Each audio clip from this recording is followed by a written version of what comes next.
Ja, mine damer og herrer, så har vi faktisk de stolte vinder af B-finalen for U11 stående her. Nemlig Lasse, Tobias, Claus, Elias og Edvard.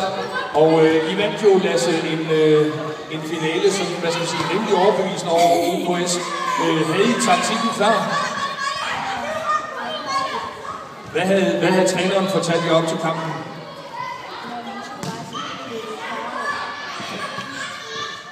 Tobias, du var rimelig hardcore derinde og lavede et par mål, som jeg husker. Gjorde du ikke det?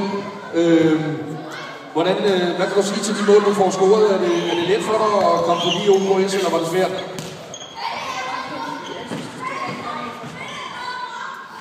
Claus, vejen til finalen, den var jo også rimelig hård for jer, men I klarede de fleste kampe rigtig flot. Hvordan synes du, at spillet hang sammen i dag?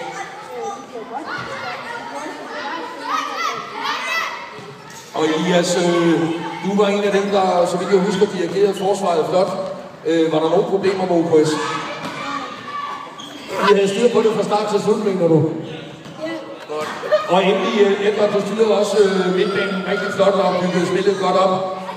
Var det dig, der lagde op til et par scoringer her?